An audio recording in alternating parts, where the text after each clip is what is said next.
Good morning to all of you. Vasu concept YouTube channel पे आप सभी का स्वागत है। आज की क्लास का हमारा टॉपिक है राष्ट्रपति, प्रेसिडेंट। अभी तक हमने कॉन्स्टिट्यूशन में प्रस्तावना को आर्टिकल 1 से लेकर 51 तक को और मूल कर्तव्य आर्टिकल 51 के यहाँ तक को डिस्कस कर लिया है। आज हम करेंगे भाग 5 के तहत राष्ट्रपति के पद को डिस्कस। देखिए, अभी तक हमने ये जाना है कि हमारे देश में सुपरमेसी है कॉन्स्टिट्यूशन की, संविधान की सर्वोच्चता है और हमने संसदीय शासन प्रणाली अपनाई है। आज हम पूरी तरह से ये समझेंगे कि संसदीय शासन प्रणाली में राष्ट्रपति की क्या भूमिका है। भाग 5 के आर्टिकल 52 से आज हमारी क्लास शुरू होगी और राष्ट्रपति से लिंक होते हुए हर अनुच्छेद को हम डिटेल में पढ़ेंगे और आर्टिकल 360 तक हम डिस्कस करने वाले हैं। सारे अनुच्छेद नहीं, 52 से 360 नहीं, लेकिन राष्ट्रपति से जुड़ाव रखने वाले हर अनुच्छेद को हम पढ़ने वाले हैं। देखिए, सबसे पहले आर्टिकल 52 भाग 5 शुरू हो चुका है। आर्टिकल 52 भारत का एक राष्ट्रपति होगा। अनुच्छेद 52 में ये स्पष्ट लिखा है कि भारत का एक राष्ट्रपति होगा। There shall be a president of India. तो ये बात कहाँ लिखी गई है कि भारत का राष्ट्रपति होगा? अनुच्छेद 52 में। आर्टिकल 54, आज हमारी जो क्लास है वो रेगुलर क्लासेस की तरह नहीं है कि इससे पहले हमने क्लास में क्या किया था कि आर्टिकल 1 से 51 तक को लगातार कंटिन्यूटी के साथ डिस्कस किया था कि आर्टिकल 1 है, उसके बाद 2 है, फिर 3 है, फिर 4 है। लेकिन आज की जो क्लास है उसमें 52 के बाद आपको सीधा आर्टिकल 54 दिखाई दे रहा है, क्योंकि हम राष्ट्रपति पद को समझने का प्रयास कर रहे हैं। राष्ट्रपति का पद क्या है, निर्वाचन कैसे होता है, कौन लोग राष्ट्रपति के निर्वाचन में वोट देते हैं, राष्ट्रपति की शक्तियां क्या हैं, कौन कौन सी वो पावर हैं जो राष्ट्रपति को दी गई हैं। इसके अलावा प्रधानमंत्री और राष्ट्रपति के रिलेशन वाला आर्टिकल कौन सा है जो उनके संबंधों के बारे में बताता है। तो बेसिकली आज की हमारी क्लास का फोकस है राष्ट्रपति पद के ऊपर। देखिए, 52 भारत का एक राष्ट्रपति होगा। आर्टिकल 54 राष्ट्रपति के निर्वाचन की बात करता है। राष्ट्रपति का निर्वाचन, उसमें कौन लोग भाग लेंगे, क्योंकि हम सभी जानते हैं कि राष्ट्रपति के चुनाव में आप और हम वोट नहीं देने जाते। राष्ट्रपति का चुनाव अप्रत्यक्ष रूप से जनता के द्वारा किया जाता है। कैसे? कि जनता के द्वारा चुने गए प्रतिनिधि आगे वोट देकर के राष्ट्रपति का चुनाव करते हैं। जनता प्रत्यक्ष रूप से सीधे राष्ट्रपति के चुनाव में पार्टिसिपेट नहीं करती। तो अब हम देखते हैं कि राष्ट्रपति के चुनाव में कौन लोग हैं जो वोट देते हैं। देखिए, संसद के दोनों निर्वाचित सदस्य, संसद के दोनों सदनों के निर्वाचित सदस्य। आप बहुत बार कंफ्यूज हो जाते होंगे कि कहाँ पे निर्वाचित सदस्य याद रखना है, कहाँ मनोनीत। तो याद रखना, जैसे ही राष्ट्रपति के निर्वाचन की बात आती है वैसे ही याद रखना है केवल निर्वाचित सदस्य। और निर्वाचित सदस्य कहाँ पे? संसद के दोनों सदन यानी लोकसभा और राज्यसभा। इसके अलावा राज्यों की विधान सभाओं के निर्वाचित सदस्य, क्योंकि राज्यों की जो विधान सभा है उनमें भी तो हम लोग वोट दे करके विधायक बनाते हैं, तो सभी विधायक भी इसमें भाग लेंगे। राज्यों की विधान सभाओं के निर्वाचित सदस्य। और तीसरा है दिल्ली और पांडिचेरी की विधान सभाओं के निर्वाचित सदस्य। राष्ट्रपति के निर्वाचन में केवल निर्वाचित सदस्य भाग लेते हैं। निर्वाचित सदस्य कौन से? संसद के दोनों सदनों के निर्वाचित सदस्य, सभी राज्यों की विधान सभाओं के निर्वाचित सदस्य, इसके अलावा दिल्ली और पांडिचेरी, क्योंकि ये 2 संशासित प्रदेश हैं जहां पे विधानसभा है, तो इसलिए इन दोनों के निर्वाचित सदस्य। राष्ट्रपति के चुनाव में विधान परिषद भाग नहीं लेती। क्यों? क्योंकि सभी राज्यों में भारत में विधान परिषद नहीं है, और यदि जितनी विधान परिषद है उनको पार्टिसिपेट करने दिया तो ये जो राज्यों का अनुपात है, ये जो राज्यों का योगदान है राष्ट्रपति बनाने में, उस अनुपात में गड़बड़ हो जाएगी, यानी सभी राज्यों का प्रतिनिधित्व समान नहीं रह पाएगा। और ये पूरी कोशिश की गई है कि राष्ट्रपति के चुनाव में सभी राज्यों की भागीदारी समान हो सके। देखिए, दिल्ली और पांडिचेरी की विधानसभाओं को 70th अमेंडमेंट 70वें संविधान संशोधन के द्वारा जोड़ा गया था। ये हम संविधान संशोधन पढ़ते समय फिर से भी पढ़ लेंगे। तो आज हमारा मेन फोकस है राष्ट्रपति के ऊपर। तो ये चुनाव में पार्टिसिपेट कौन करता है, ये हमने देख लिया। अब देखिए, आर्टिकल 55 बात करता है कि चुनाव की प्रक्रिया क्या होगी, किस प्रणाली के तहत राष्ट्रपति को चुना जाएगा, जो लोग वोट देंगे वो कैसे देंगे। देखिए, राष्ट्रपति का निर्वाचन आनुपातिक प्रतिनिधित्व पद्धति के अनुसार एकल संक्रमणीय मत के द्वारा किया जाता है। अब इस प्रोसेस को समझते हैं कि ये प्रोसेस क्या है। देखिए, बेसिकली हमें सभी विधायकों का मत मूल्य निकालना है और सभी सांसदों का मत मूल्य निकालना है। तो हम फॉर्मूला देखेंगे और ये फॉर्मूला आपको याद भी रखना है। जैसे सबसे पहले हम निकालते हैं एक विधायक का वोट मूल्य कितना है। तो देखिए, विधायक का वोट मूल्य ज्ञात करने के लिए राज्य या केंद्र शासित प्रदेश की कुल जनसंख्या, और ये जनसंख्या कौन सी है, 1971 की जनसंख्या। ऐसा नहीं है कि 2017 में चुनाव है राष्ट्रपति का तो 2011 वाली जनगणना से जो जनसंख्या है वो हम काम में ले सकते हैं, नहीं, 1971 की जनसंख्या को काम में लेते हैं और ये प्रोसेस चलेगी 2026 तक।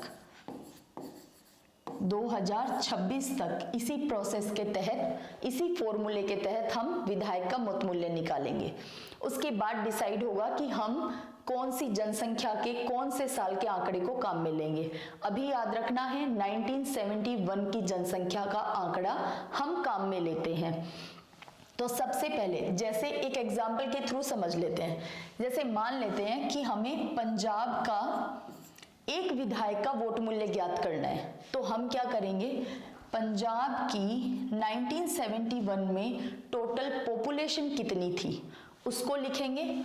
उसके नीचे पंजाब में विधानसभा में कितने सदस्यों की संख्या है उसका भाग देते हैं। इसके बाद मल्टीप्लाई में 1/1000 या सिर्फ 1000 भी लिखा जा सकता है। बहुत बार ये फॉर्मूला 1/1000 भी दे दिया जाता है, ऐसे भी। तो ये आपको फॉर्मूला ध्यान में रखना है, क्वेश्चन में ऑप्शन देकर के पूछा जा सकता है।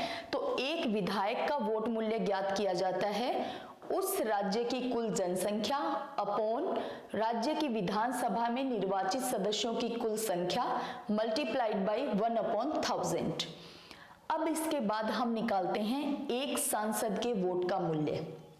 देखिए, एक सांसद के वोट का मूल्य निकालने के लिए सभी राज्यों की सभी विधानसभाओं के सभी विधायकों के मत मूल्य का योग कर लिया जाता है और उस योग में हम भाग देते हैं किसका, संसद के दोनों सदनों के निर्वाचित सदस्यों का। तो संसद के दोनों निर्वाचित जो दोनों सदन हैं, लोकसभा को हम LS लिख सकते हैं, राज्यसभा। अब देखिए, लोकसभा में जो सदस्य हैं उनकी संख्या है 543 और राज्यसभा के सदस्यों की संख्या है 233। टोटल हो जाएगा 776। और जब हम विधायकों के मत का मूल्य का योग कर लेंगे और 776 का भाग देंगे तो एक MP के वोट का मूल्य निकल कर आता है 708। अब यहाँ पे एक स्टेटमेंट आपको याद रखना है कि सभी सांसदों का मत मूल्य बराबर है, यानी प्रत्येक सांसद का मत मूल्य कितना है, 708। क्यों? क्योंकि उसको निकालने का फॉर्मूला सबके लिए बराबर है। सभी विधायकों का मत मूल्य अपॉन सभी निर्वाचित सदस्यों, दोनों सदन में सभी निर्वाचित सदस्यों का योग, जो कि 776 है। तो प्रत्येक सांसद का मत मूल्य बराबर है, लेकिन क्या सभी विधायकों का मत मूल्य बराबर है? सभी राज्यों की सभी विधानसभा के सभी विधायकों का मत मूल्य बराबर है? नहीं। कारण आप समझिए, थोड़ा सा ही कॉमन सेंस लगाना है। जैसे हम पंजाब की बात कर रहे हैं, हमने राजस्थान देख लिया, या हम ले लेते हैं एमपी को। किसी भी स्टेट की क्या जनसंख्या सबकी बराबर है? नहीं। क्या 97 में सबकी जनसंख्या बराबर थी? नहीं। यानी प्रत्येक राज्य की कुल जनसंख्या 1971 में भी अलग अलग थी। तो एक तो ये आंकड़ा अलग हो गया। दूसरा, राज्यों की यानी पंजाब की जो विधानसभा की सीटें हैं वो डिफरेंट हैं, राजस्थान की विधानसभा की सीट डिफरेंट है, एमपी की विधानसभा की सीट डिफरेंट है। तो जब आंकड़े प्रत्येक राज्य के लिए अलग आ रहे हैं तो प्रत्येक राज्य के विधायक का मत मूल्य भी अलग अलग होगा, ये आपको याद रखना है। जबकि सांसद का मत मूल्य सबका बराबर है। हाँ, एक राज्य की एक विधानसभा के सभी विधायकों का मत मूल्य बराबर होगा, ये फैक्ट है। तो अगर स्टेटमेंट दिया जाए तो उसे बहुत प्रॉपर मैनर में आपको पढ़ना है ताकि आप उसे करेक्ट कर पाएं। अब ये तो हमने बात की कि भी मत मूल्य कैसे निकाला जाता है। देखिए, आर्टिकल 55 में एक बात और ध्यान रखनी है कि राष्ट्रपति का नाम देने के लिए, जैसे रामनाथ कोविंद को राष्ट्रपति के चुनाव में भाग लेना है, तो देखिए उन्हें क्या करना पड़ेगा, 100 वोटर जो राष्ट्रपति के चुनाव में वोट देते हैं, उन 100 वोटर की आवश्यकता है कि वो उनका नाम नामित करें। कैसे? 50 लोग उस नाम के प्रस्तावक होने चाहिए और 50 लोगों के द्वारा, और ये 50 लोग हैं कौन? जो राष्ट्रपति के चुनाव में वोट देते हैं, वही 100 लोग चाहिए। 50 लोगों के द्वारा अनुमोदन होना चाहिए, ये अनुमोदक। तो राष्ट्रपति के चुनाव के लिए जो प्रक्रिया है वो हमने देखी कि राष्ट्रपति का निर्वाचन आनुपातिक प्रतिनिधित्व पद्धति के अनुसार एकल संक्रमणीय मत के द्वारा दिया जाता है। प्रत्येक विधायक का, प्रत्येक सांसद का मत मूल्य ज्ञात किया जाता है और फिर वो वरीयता के क्रम में अपना मत देते हैं। जैसे 3 लोग राष्ट्रपति के चुनाव में खड़े हुए, तो ABC हम सोच लेते हैं कि ABC 3 लोग चुनाव में पार्टिसिपेट कर रहे हैं। अब देखो, वोटर जो लोग वोट देते हैं वो कैसे वोट देते हैं कि आप ए को कौन से क्रम में राष्ट्रपति बनाना चाहते हैं, तो 1 नंबर, दूसरे नंबर पे वरीयता बी को दी गई है, तीसरे नंबर पे वरीयता सी को दी गई है। अब कोई और वोटर आया, उसने कहा नहीं, मैं तो ए जो व्यक्ति है इसको दूसरे क्रम पे रखना चाहता हूँ, बी जो वोटर है उसे तीसरे क्रम पे रखना चाहता हूँ, सी जो वोटर है उसे पहले क्रम पे रखना चाहता हूँ। तो इस तरह से वरीयता देकर के वोट दिए जाते हैं और जो वोट दिए जाते हैं वो गुप्त मतदान, यानी कोई भी एक वोट देने वाला व्यक्ति दूसरे को ये बता नहीं सकता कि मैं किसे वोट दे रहा हूँ, या दिखा नहीं सकता कि मैं किसको वोट देकर आया हूँ। ये प्रक्रिया पूरी तरह से गुप्त रहती है, इसीलिए इसको गुप्त मतदान कहते हैं। अब देखिए, इसके बाद राष्ट्रपति का चुनाव हुआ। अब राष्ट्रपति अपने पद पे कितनी अवधि के लिए रहते हैं, इस बात का उल्लेख है आर्टिकल 56 के अंदर, आर्टिकल 56 में। देखिए, वोट देने से पहले नाम का जो है वो 50 लोग प्रस्तावित करते हैं और 50 लोग अनुमोदन करते हैं। 100 लोग चाहिए जो आपके पहले से ही फेवर में हो, ये बात ध्यान रखनी है। आर्टिकल 56 क्या कहता है कि राष्ट्रपति के पद की अवधि कितनी है, तो देखिए, पद ग्रहण करने की तारीख से 5 वर्ष तक राष्ट्रपति अपने पद पे रहते हैं, यानी कार्यकाल राष्ट्रपति का 5 वर्ष है और नए राष्ट्रपति के पद ग्रहण करने तक वो अपने पद पे बने रहते हैं। तो क्या इसका मतलब राष्ट्रपति को अपने पद से कभी हटाया नहीं जा सकता? अगर कोई व्यक्ति राष्ट्रपति एक बार बन गया तो क्या 5 साल पूरे होने से पहले उसे हटाया नहीं जा सकता? बिल्कुल हटाया जा सकता है। देखिए, संविधान का अतिक्रमण करने पर राष्ट्रपति को महाभियोग के द्वारा हटाया जा सकता है और इस बात का उल्लेख है आर्टिकल 56 के अंदर। तो देखिए, इसके अलावा, महाभियोग के अलावा राष्ट्रपति उपराष्ट्रपति को अपना त्याग पत्र भी दे सकते हैं। यदि राष्ट्रपति का मन है कि मुझे ये पद त्याग करना है तो वो अपना त्याग पत्र किसे देते हैं? उपराष्ट्रपति को देते हैं। और उपराष्ट्रपति इस बात की सूचना तुरंत लोकसभा के अध्यक्ष को देते हैं। क्यों? क्योंकि राष्ट्रपति का पद एक ऐसा पद है जो कभी भी रिक्त नहीं रह सकता और राष्ट्रपति भारत का प्रथम नागरिक है, हमारा संवैधानिक प्रमुख है। तो आप एक बात सोचिए, इस पद की गरिमा कितनी ज्यादा है। तो जैसे ही राष्ट्रपति का पद रिक्त होता है, राष्ट्रपति त्याग पत्र देते हैं, उपराष्ट्रपति तुरंत ये सूचना लोकसभा अध्यक्ष को देते हैं, क्योंकि लोकसभा जनता का हाउस है ना, लोअर हाउस जनता का हाउस है। वहां पे लोगों के द्वारा प्रत्यक्ष रूप से चुने गए निर्वाचित प्रतिनिधि बैठते हैं। तो ये जानकारी आपको होनी चाहिए कि उपराष्ट्रपति सबसे पहले लोकसभा अध्यक्ष को ये जानकारी देते हैं। देखिए, अब बात हमने की कि भी राष्ट्रपति को हटाया जा सकता है, 5 साल से पहले भी हटाया जा सकता है। यहाँ पे याद ये रखना है कि महाभियोग जो शब्द है, एम्पीचमेंट जो वर्ड है, वो केवल और केवल संविधान में सिर्फ राष्ट्रपति के लिए काम में लिया गया है। इसके अलावा किसी और पद के व्यक्ति को हटाने के लिए महाभियोग जैसी प्रक्रिया नहीं है। ये बात आपको याद रखनी है। और आधार क्या होगा महाभियोग का? केवल एक आधार है, क्या? संविधान का अतिक्रमण करने पर। तो कोई कंफ्यूजन आपके दिमाग में होना ही नहीं चाहिए कि क्या कदाचार के आधार पर हटाया जा सकता है, दिवालियापन, पागलपन घोषित होने पे हटाया जा सकता है। नहीं, ऐसा कोई आधार नहीं है राष्ट्रपति के लिए। मात्र एक आधार जो आपको याद रखना है, जो संविधान में लिखा गया है कि संविधान का अतिक्रमण होने पर राष्ट्रपति को महाभियोग की प्रक्रिया के द्वारा हटाया जा सकता है।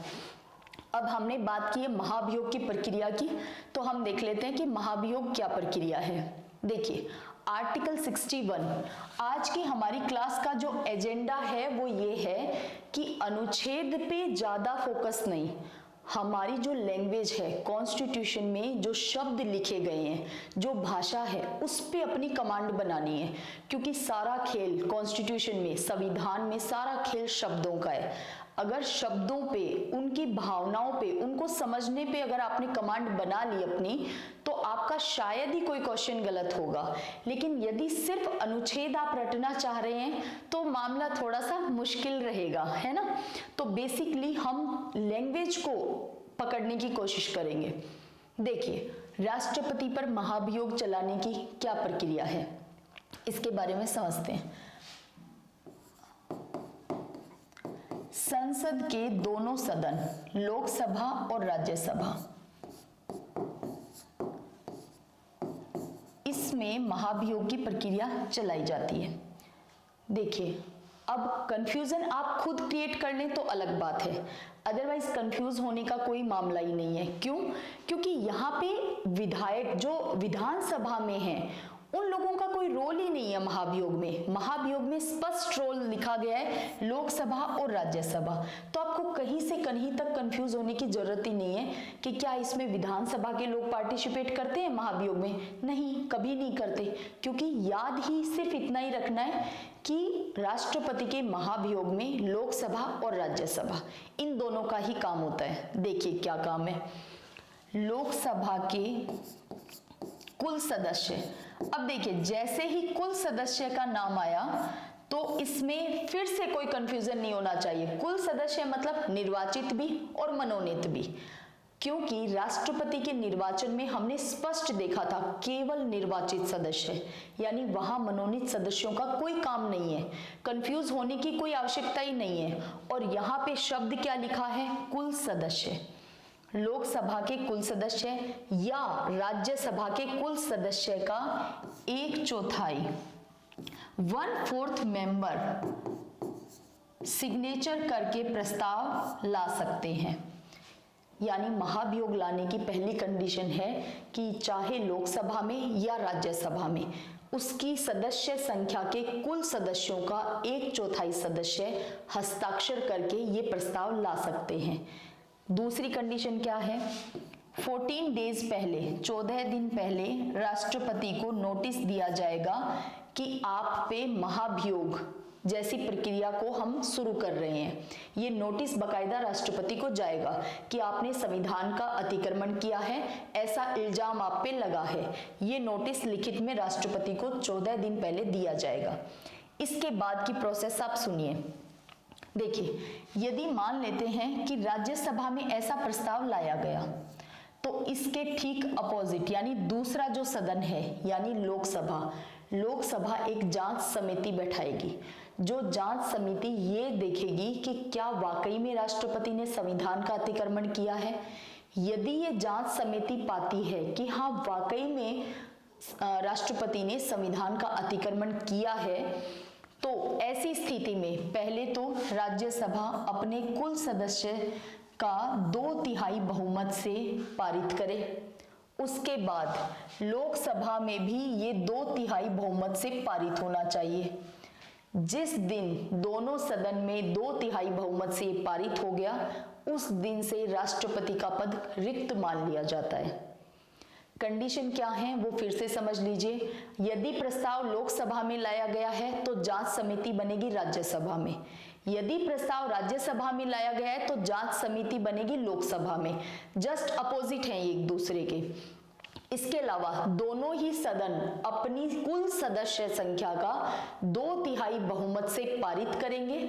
इसके अलावा याद एक बात और रखनी है कि राष्ट्रपति को 14 दिन पहले नोटिस तो दिया ही जाएगा।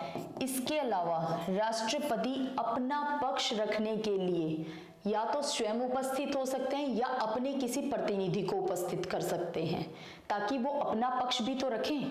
तो इस तरह से महाभियोग की पूरी प्रक्रिया होती है।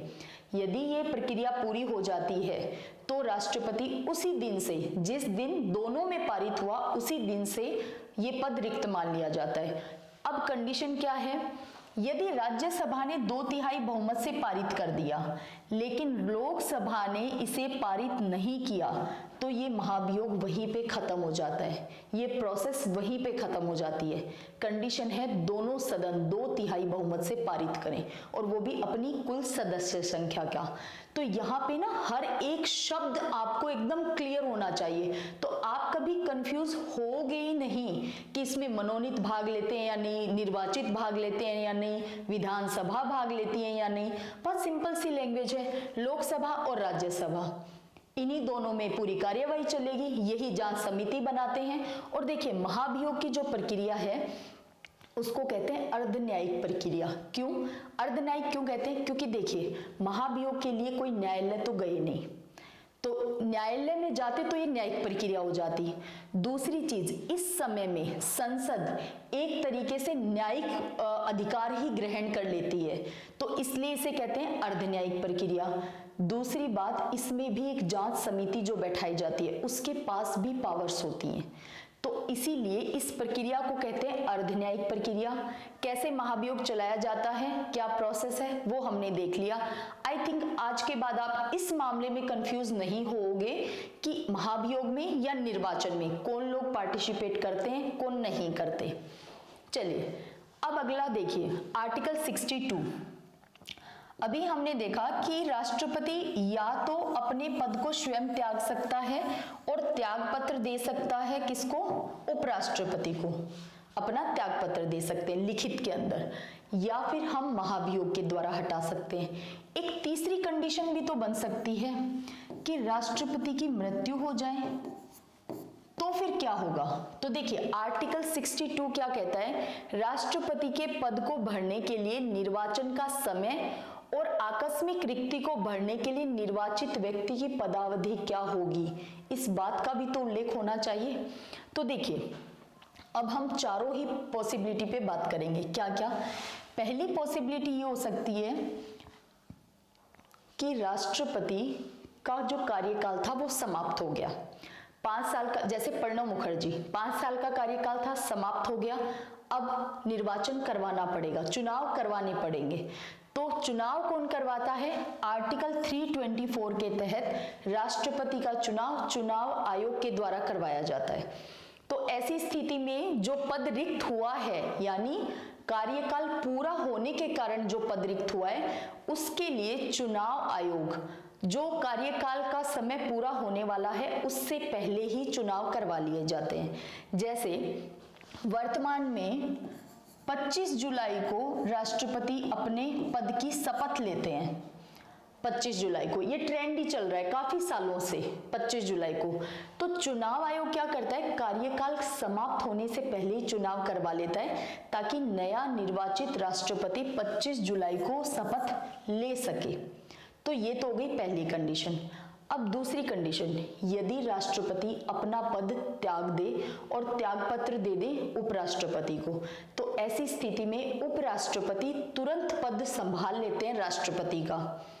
ठीक है, और इसमें कंडीशन क्या है कि 6 महीने के अंदर अंदर, पहली चीज तो है यथाशीघ्र, चुनाव आयोग को ऐसी स्थिति में यथाशीघ्र चुनाव करवाने होंगे, या फिर मैक्सिमम टाइम दिया गया है कि भाई 6 माह के अंदर तो चुनाव करवाने ही होंगे। और 6 माह के अंदर चुनाव करवाकर जो नवनिर्वाचित राष्ट्रपति होंगे उनकी पद अवधि उतनी ही होगी जो सामान्य स्थिति में राष्ट्रपति की होती है। यानी कभी भी चुनाव के बाद जो भी कोई राष्ट्रपति बनेंगे उनका कार्यकाल पूरा 5 वर्ष का होगा। ऐसा क्यों लिखा गया है, आप एक चीज समझिए। मान लेते हैं कि प्रणब मुखर्जी को ही ले लेते हैं। प्रणब मुखर्जी राष्ट्रपति हैं, ठीक है। अब मान लो कि उन्होंने अपना पद त्याग दिया, 3 साल के अंदर ही पद त्याग दिया। 6 महीने का समय है चुनाव आयोग के पास कि वो चुनाव करवा सकते हैं। हो सकता है चुनाव आयोग 1 महीने में करवा दे, 2 महीने में, 3 में, 4 में, 6 में तो करवाने ही करवाने। अब जो नए राष्ट्रपति चुनकर आए हैं, क्या वो बचे हुए टर्म के लिए होंगे कि भाई 2 साल बचे हुए थे, 6 महीने इस चुनाव की प्रक्रिया में निकल गए, तो नए जो राष्ट्रपति हैं वो 1.5 साल के लिए चुने गए हैं? नहीं, हमारे यहाँ ऐसा नहीं है। यदि राष्ट्रपति ने 3 साल कार्यकाल संभाला है और फिर से चुनाव होकर नया राष्ट्रपति निर्वाचित हुए हैं, उनका उतना ही कार्यकाल होगा जो सामान्यतः राष्ट्रपति का होता है। यानी जो नवनिर्वाचित राष्ट्रपति है, किसी भी कारण से चुनाव के बाद नवनिर्वाचित राष्ट्रपति है, उनका कार्यकाल 5 साल का ही होगा। ये आपको ध्यान रखना है। तो ये जो लाइन है ना, कि इसका मतलब यही है कि आकस्मिक रिक्ति को भरने के लिए निर्वाचित व्यक्ति की पदावधि कितनी होगी, तो उतनी ही होगी निर्वाचित व्यक्ति की, यानी नए राष्ट्रपति की उतनी ही होगी जितनी सामान्यतः राष्ट्रपति की होती है, 5 साल। ठीक है, अब इसके बाद एक प्रोबेबिलिटी और देखते हैं हम कि भाई ये तो था त्यागपत्र या फिर महाभियोग के द्वारा राष्ट्रपति को हटा दिया गया। तो महाभियोग के द्वारा भी हटाया गया तब भी उपराष्ट्रपति तुरंत राष्ट्रपति का पद संभालते हैं और उसके बाद में 6 महीने के अंदर चुनाव करवाने हैं। एक पॉसिबिलिटी क्या है कि आकस्मिक राष्ट्रपति की मृत्यु हो जाए, तो ऐसी स्थिति में भी उपराष्ट्रपति राष्ट्रपति का पद संभालते हैं और उसके बाद में चुनाव करवाए जाते हैं। तो आई होप ये वाला जो आर्टिकल 62 क्या कहता है, ये बात आपको क्लियर हो चुकी है। अब देखिए, इसके बाद यहाँ पे हमने बात की कि राष्ट्रपति के पद को कैसे भरा जा सकता है। अब यहाँ पे देखिए, राष्ट्रपति का चुनाव अगर इसमें कोई डिस्प्यूट, कोई विवाद की स्थिति उत्पन्न होती है, तो कहाँ जाया जा सकता है? याद रखना है, सुप्रीम कोर्ट। हमेशा सुप्रीम कोर्ट, राष्ट्रपति के चुनाव में विवाद की स्थिति में हमेशा सुप्रीम कोर्ट जाया जाता है। और इम्पोर्टेंट बात यह है कि सुप्रीम कोर्ट का निर्णय अंतिम निर्णय होता है। इसके बाद गुहार लगाने के लिए कोई भी बॉडी नहीं बचती है। सुप्रीम कोर्ट का निर्णय अंतिम निर्णय है और ये बात है आर्टिकल 71 के अंदर। इसके अलावा आर्टिकल 324 ये क्या है कि राष्ट्रपति का चुनाव आयोग के द्वारा करवाया जाता है।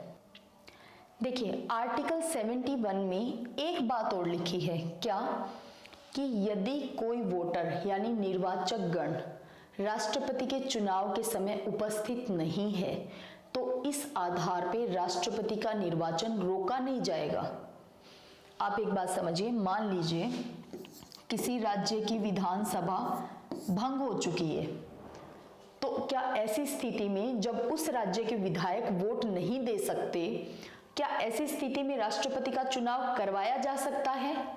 मैं क्वेश्चन पुट कर रही हूं। कारण क्या है, जब तक आप कॉन्स्टिट्यूशन को क्वेश्चन के रूप में सोच सोच कर नहीं पढ़ेंगे तब तक बात बनेगी नहीं।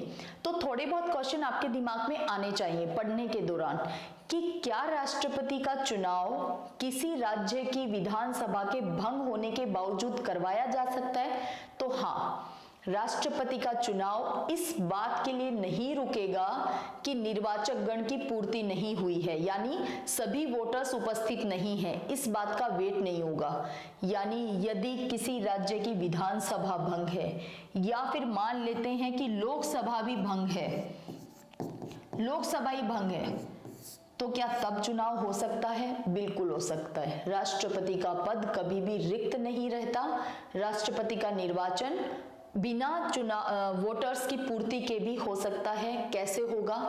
राज्यसभा हमारा स्थायी सदन है। राज्यसभा जो है वो हमारा स्थायी सदन है, वो कभी भंग नहीं होता।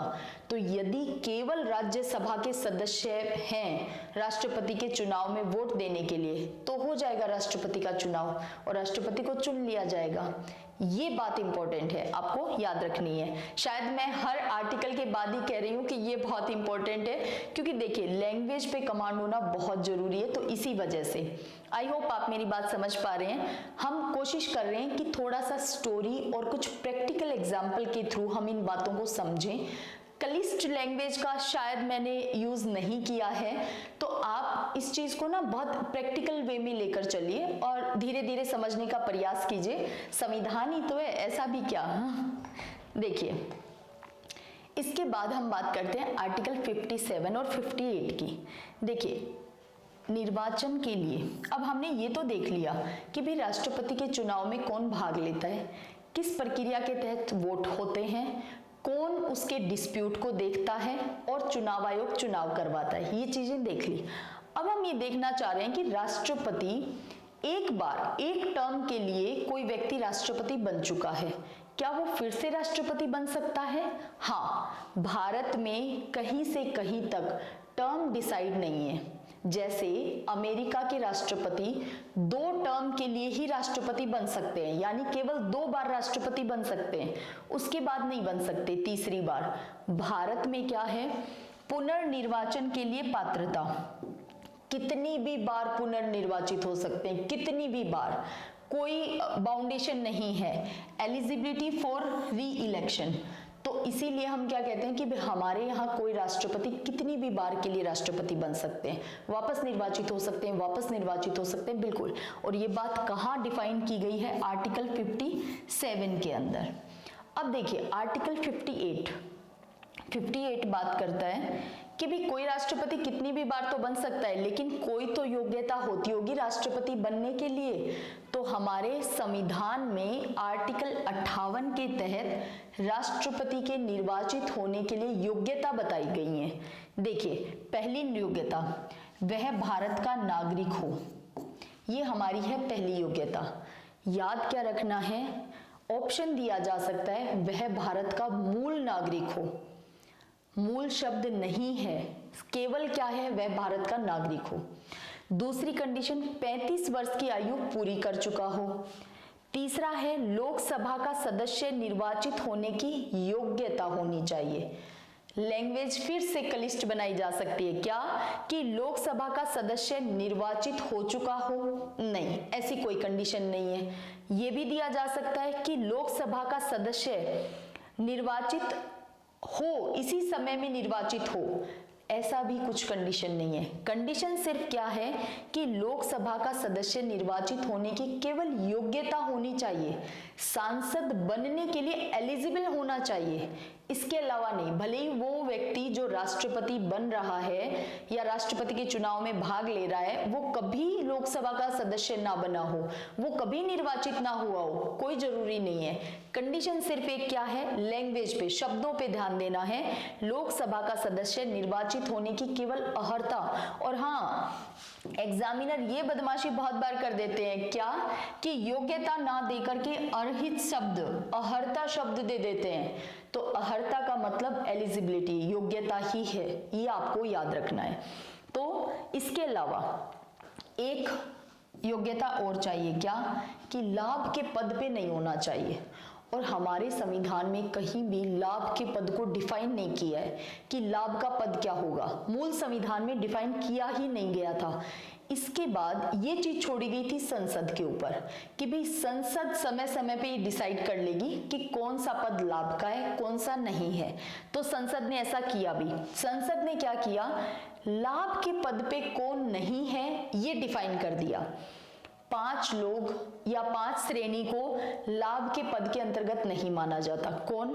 राष्ट्रपति, उपराष्ट्रपति, राज्यपाल, संघ के मंत्री और राज्य के विधानसभा के मंत्री, इनको लाभ के पद पे नहीं माना जाता। यानी आप इसे अगर एग्जाम्पल से समझना चाहें तो ये कि अगर रामनाथ कोविंद जी वापस से इलेक्शन लड़ना चाहें राष्ट्रपति पद के लिए, तो देखिए पहली चीज तो 57 के तहत कितनी भी बार वो राष्ट्रपति बन सकते हैं, और 58 के तहत वो राष्ट्रपति पद से बिना इस्तीफा दिए चुनाव लड़ सकते हैं। क्यों? क्योंकि राष्ट्रपति के पद को हमने लाभ का पद माना ही नहीं है। तो क्वेश्चन में ऑप्शन दिए जा सकते हैं कि निम्नलिखित में से कौन लाभ के पद नहीं है। तो ये 5 राष्ट्रपति, उपराष्ट्रपति, राज्यपाल, केंद्र सरकार में मंत्री और राज्य के विधानसभा में मंत्री, ये लाभ के पद नहीं है, ये ध्यान रखना है। चलिए अब बात करते हैं आर्टिकल 59 कि ठीक है योग्यता के बाद आप राष्ट्रपति तो बन गए, लेकिन अब कंडीशन क्या है। तो देखिए पहली कंडीशन, शर्त पहली क्या है राष्ट्रपति पद के लिए कि संसद के किसी सदन या राज्य, ये शब्द है राज्य, विधानमंडल के किसी सदन का सदस्य नहीं होगा। यदि कोई व्यक्ति राष्ट्रपति है तो वो संसद के किसी सदन का या किसी विधानसभा का सदस्य नहीं होगा, क्योंकि जो राष्ट्रपति है वो राष्ट्रपति के कार्यों का ही तो निर्वहन करेंगे। अगर वो किसी विधानसभा के भी सदस्य हैं, यदि हमारा राष्ट्रपति लोकसभा में भी है, तो वो कौन से काम को प्रायोरिटी देंगे। तो इसीलिए राष्ट्रपति अगर कोई व्यक्ति है तो वो किसी सदन का सदस्य नहीं होगा उस समय जिस समय वो राष्ट्रपति हैं। इसके अलावा राष्ट्रपति कोई अन्य कोई लाभ का पद धारण नहीं करेगा। राष्ट्रपति की उपलब्धियां और भत्ते उसकी पद अवधि के दौरान कभी भी कम नहीं किए जा सकते। और ये बात कहाँ डिफाइन की गई है? आर्टिकल 59 के अंदर। अब देखिए आर्टिकल 60 कहता है कि राष्ट्रपति के द्वारा शपथ ली जाती है। तो ये बात तो ठीक है, लेकिन वो शपथ लेते किस बात की है ये जरूरी है। संविधान की रक्षा, राष्ट्रपति संविधान का संरक्षण, परिरक्षण, उसकी रक्षा करने की शपथ लेते हैं।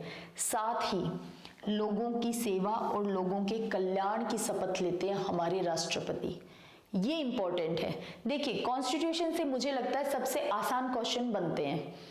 पकड़ में क्यों नहीं आते वो क्वेश्चन, या हमें एग्जाम के दौरान वो क्वेश्चन आसान क्यों नहीं लगते?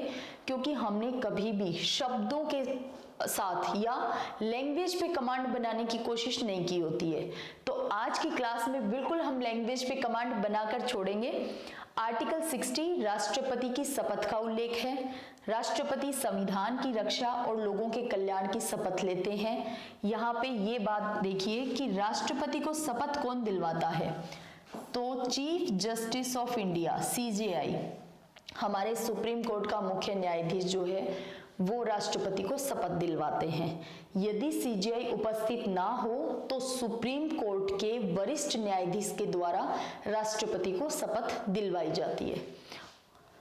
अब देखिए, अब हम आ गए हैं राष्ट्रपति की शक्तियों पे, राष्ट्रपति की पावर पे बात करेंगे। अभी तक तो हमने देखा भाई कौन व्यक्ति राष्ट्रपति बन सकता है, कौन राष्ट्रपति को वोट देते हैं, कैसे मत मूल्य निकालते हैं, राष्ट्रपति के पद की अवधि कितनी है, महाभियोग कैसे चलाया जाता है, ये सारी चीजें हमने देखी।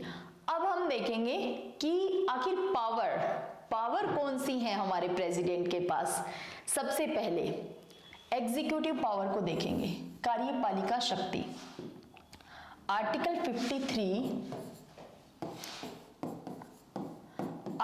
53 ये कहता है कि संघ की कार्यपालिका शक्ति राष्ट्रपति में निहित होंगी और राष्ट्रपति स्वयं अथवा अपने अधीनस्थ के माध्यम से इस पावर का यूज करेंगे। ये स्पष्ट उल्लेख किया गया है आर्टिकल 53 के अंदर। अब हम बात करते हैं आर्टिकल 74 की, क्योंकि अब हमारी जो बात चलेगी वो पूरी चलेगी कि राष्ट्रपति के पास कार्यपालिका से संबंधित कौन कौन सी शक्तियां हैं। तो देखिए, नेक्स्ट आर्टिकल है 74।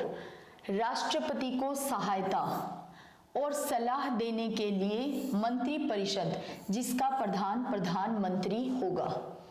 यहाँ पे एक आ गया है कि भाई राष्ट्रपति को सहायता और सलाह देने के लिए एक मंत्री परिषद होगी, लेकिन रियल में अगर हम इस बात को देखें तो 99% काम, राष्ट्रपति के 99% काम मंत्री परिषद की सलाह पे ही होते हैं। या यूं कहिए कि प्रधानमंत्री यदि बहुमत प्राप्त दल का नेता प्रधानमंत्री है तो यकीन मानिए कि प्रधानमंत्री की और मंत्री परिषद की जो सलाह है वो राष्ट्रपति को माननी पड़ती है। क्यों? देखिए, यहाँ पे 74 में क्या कहा कि राष्ट्रपति को सहायता और सलाह देने के लिए मंत्री परिषद होगी, जिसका प्रधान प्रधानमंत्री होगा। इसके बाद में लिखा क्या गया है कि राष्ट्रपति मंत्री परिषद की सलाह के अनुसार ही कार्य करेंगे। इंदिरा गांधी की सरकार ने 42वें संविधान संशोधन के माध्यम से ये जुड़वा दिया था कि राष्ट्रपति मंत्री परिषद की सलाह के अनुसार ही कार्य करेंगे। इसके बाद मोरारजी देसाई की सरकार बनी। ये मामला ना हम बहुत रोचक तरीके से पढ़ेंगे। एक तो 42nd अमेंडमेंट और एक 44th अमेंडमेंट, ये दोनों अमेंडमेंट तो बेसिकली, तो जैसे ही मोरारजी देसाई की सरकार बनी और 1978 के अंदर 44th अमेंडमेंट किया गया, उसमें एक लाइन ये जोड़ी हुई कि ये ठीक है, मंत्री परिषद की सलाह के अनुसार ही राष्ट्रपति कार्य करेंगे, लेकिन राष्ट्रपति एक बार पुनर्विचार के लिए मंत्री परिषद को कह सकते हैं कि एक बार पुनर्विचार कीजिए आप इस विषय पे जो सलाह दी है। इसके अलावा देखिए 74 में ही क्या बात कही गई है कि मंत्री परिषद जो सलाह राष्ट्रपति को देते हैं उसकी कभी भी न्यायिक जांच नहीं करवाई जा सकती। और ये बहुत इंपॉर्टेंट चीज है। सोचिए, मंत्री परिषद या कोई मंत्री या प्रधानमंत्री, क्योंकि प्रधानमंत्री भी मंत्री परिषद का ही सदस्य होता है, तो प्रधानमंत्री भी यदि कोई सलाह राष्ट्रपति को देते हैं तो उसकी कभी भी न्यायिक जांच नहीं की जा सकती है। तो आर्टिकल 74, इसमें प्रधानमंत्री और राष्ट्रपति इन दोनों के संबंध की चर्चा हो चुकी है। आप देखिए आर्टिकल 74, 75 और इसके बाद में 78, ये तीनों वो अनुच्छेद हैं 74, 75 और 78, जिसमें प्रधानमंत्री और राष्ट्रपति, पीएम और प्रेसिडेंट, इन दोनों का आपस में कैसा संबंध है ये हमें पता चलता है। अगर सिर्फ एक अनुच्छेद बताना हो आपको कि वो कौन सा अनुच्छेद है जिसमें राष्ट्रपति और प्रधानमंत्री के आपस के लिंक या उनके संबंधों का पता चलता है, तो वो अगर एक आर्टिकल बताना हो तो आर्टिकल 78 होगा। लेकिन बात अगर 3 बताने हो या ऑप्शन में तीनों ही दिए गए हों तो आपको तीनों मानने हैं, 74, 75, 78। देखिए आर्टिकल 75 क्या कहता है कि प्रधानमंत्री की नियुक्ति राष्ट्रपति करेगा और अन्य मंत्रियों की नियुक्ति राष्ट्रपति प्रधानमंत्री की सलाह पर करेगा। यहाँ पे आपको ध्यान क्या रखना है कि बहुत जगह प्रधानमंत्री की नियुक्ति जो है, इस मामले में आपको बुक्स वगैरह के अंदर लिखा हुआ मिल जाता है कि राष्ट्रपति की स्वविवेकीय शक्तियां या राष्ट्रपति की विवेकाधीन शक्तियां। तो ऐसा कोई भी शब्द हमारे संविधान में उल्लेखित नहीं है। हाँ, राष्ट्रपति समय समय पे कुछ प्रैक्टिकली ऐसी चीजों का, ऐसी पावर का यूज करते हैं जिनका उल्लेख संविधान में किसी शब्द के माध्यम से नहीं किया गया है। आपको ये बात समझनी होगी। जैसे इंदिरा गांधी की मृत्यु के बाद राष्ट्रपति ने प्रधानमंत्री बनाया राजीव गांधी को, तो ये जो मामला है ये राष्ट्रपति का एक तरीके से विशेषाधिकार ही है। इसे यूं नहीं कह सकते कि ये राष्ट्रपति की विवेकाधीन शक्तियां हैं, क्योंकि ऐसा कोई उल्लेख संविधान में तो है नहीं। इसके अलावा एक एग्जाम्पल हम अगर और समझना चाहें कि राष्ट्रपति प्रधानमंत्री की नियुक्ति करते हैं, इस मामले में राष्ट्रपति के पास क्या पावर है। तो मान लिया कि लोकसभा का चुनाव हुआ और किसी भी दल को बहुमत प्राप्त नहीं हुआ, तो आप सोचिए राष्ट्रपति ये निश्चय कर सकते हैं कि अब मैं प्रधानमंत्री बनने के लिए कौन से दल को इनवाइट करूं। तो आप सोचिए, ये बहुत सारी बुक्स में राष्ट्रपति की विवेकाधीन शक्तियां या विवेकाधिकार ऐसा कुछ दे दिया जाता है, ऐसा कोई शब्द हमारे मूल संविधान में नहीं है। हाँ, समय समय पर बहुत बार प्रैक्टिकली ये देखने को मिलता है कि राष्ट्रपति ने कुछ अपनी पावर को इस तरह से एक्सरसाइज किया है कि उन्होंने निश्चित किया है कि भाई प्रधानमंत्री बनने के लिए मुझे किसे इन्वाइट करना है, क्योंकि आर्टिकल 75 ये प्रावधान करता है कि प्रधानमंत्री की नियुक्ति राष्ट्रपति करेंगे। इसी के तहत राष्ट्रपति अपनी इस पावर का यूज कर लेते हैं। ठीक है, इसके अलावा अन्य मंत्रियों की नियुक्ति राष्ट्रपति प्रधानमंत्री की सलाह पर करते हैं। अब देखिए, यहाँ पे फिर से प्रधानमंत्री का वर्चस्व बढ़ गया है। कैसे? प्रधानमंत्री बाकायदा एक लिस्ट बनाकर देते हैं कि लोकसभा में ये जो निर्वाचित सदस्य आए हैं, चुन करके आए हैं, इनमें से मैं किसको मंत्री बनाना चाहता हूं, तो वो उसकी लिस्ट बना करके प्रेसिडेंट को दे देते हैं और प्रेसिडेंट उसी लिस्ट के अकॉर्डिंग ही मंत्रियों की नियुक्ति करते हैं। तो देखिए, इसीलिए बार बार हमारे कॉन्स्टिट्यूशन पे ये आरोप भी लगता है क्या कि हमारे यहाँ राष्ट्रपति जो है वो रबड़ की मोहर हैं। एक तरीके से रबड़ की मोहर ही है कि भाई नियुक्त तो करेंगे राष्ट्रपति, लेकिन चॉइस का मामला है पूरी तरह से प्रधानमंत्री का। तो ये आर्टिकल 75 है। इसके बाद देखिए, 75 में मूल संविधान में ये नहीं बताया गया था कि मंत्रिपरिषद में कितने सदस्य हो सकते हैं। तो इसके बाद देखिए, 91वां संविधान संशोधन 2003 में किया गया और इसके बाद ये डिसाइड हो गया कि मंत्रिपरिषद में सदस्य कितने होंगे।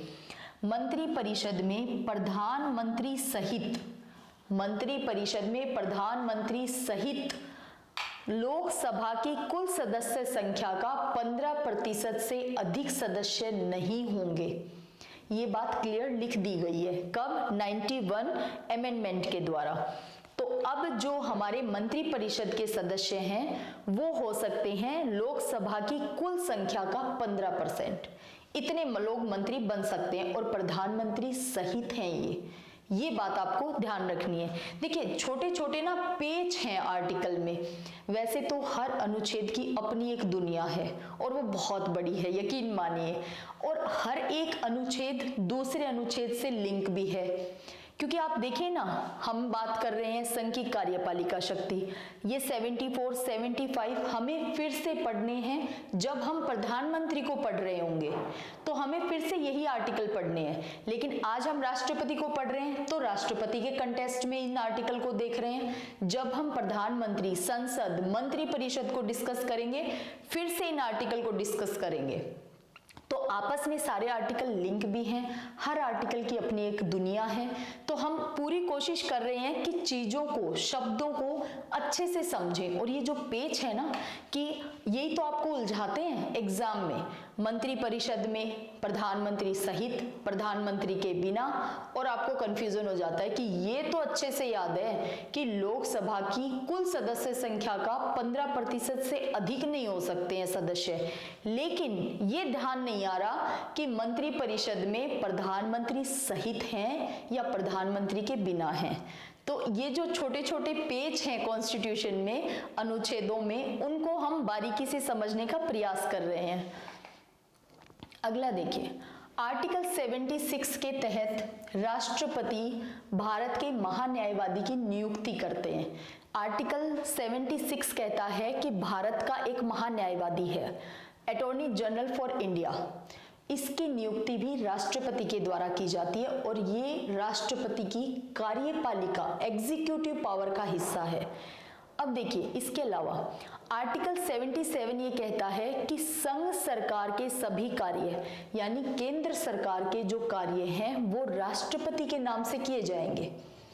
अब यहाँ पे फिर से बात वही आ गई कि भाई काम तो सारे वास्तविक रूप में तो कर रहे हैं मंत्री परिषद, प्रधानमंत्री, ये लोग, और वो किसके नाम से किए जा रहे हैं? राष्ट्रपति के नाम से। इसीलिए हम कहते हैं कि हमारे संविधान में राष्ट्रपति जो हैं वो कार्यपालिका हो या विधायिका हो, वहां पे नाम मात्र के प्रमुख हैं, लेकिन वास्तविक प्रमुख कौन है? प्रधानमंत्री। और राष्ट्रपति क्या है? नाम मात्र के प्रमुख हैं, इसीलिए बार बार कहते हैं। देखिए, इसके अलावा राष्ट्रपति मंत्रियों के कार्य आवंटन के नियम बनाएंगे। जो मंत्रालय हैं वो आवंटित किए जा रहे हैं प्रधानमंत्री की चॉइस से। भाई किसको कौन सा मंत्रालय मिलेगा, ये पूरी तरह से विशेषाधिकार है प्रधानमंत्री का। वो ही डिसाइड करते हैं कि कौन सा विभाग, कौन सा मंत्रालय किसे देना है। लेकिन वहां पे कार्य आवंटन के नियम बनाए जाते हैं राष्ट्रपति के द्वारा। ये आपको बहुत कॉन्ट्राडिक्टरी लगती होंगी ये चीजें, कि एक काम प्रधानमंत्री को पकड़ा दिया, उसी काम का दूसरा हिस्सा राष्ट्रपति को पकड़ा दिया। ऐसा क्यों? देखिए, हम हमेशा से पावर का डिसेंट्रलाइजेशन चाहते थे, इसीलिए हमने एक हमारे विधायिका है, एक कार्यपालिका है, एक न्यायपालिका है। सोचिए, न्यायपालिका को हमने बिल्कुल स्वतंत्र छोड़ा है। क्यों? कि विधायिका कोई कानून बना रही है, कार्यपालिका लागू कर रही है। कोई एक बॉडी तो ऐसी होनी चाहिए जो ये वॉच कर सके, जो ये देख सके कि क्या ये दोनों सही काम कर रही हैं। तो इसीलिए न्यायपालिका को स्वतंत्र छोड़ा है। तो सोचिए, ये कॉन्ट्राडिक्टरी नहीं है, ये संविधान की बहुत खूबसूरती है कि एक काम पूरी तरह से एक व्यक्ति को नहीं पकड़ाया गया। क्यों? क्योंकि इससे पावर का सेंट्रलाइजेशन हो जाएगा। हम चाहते हैं पावर का डिसेंट्रलाइजेशन हो।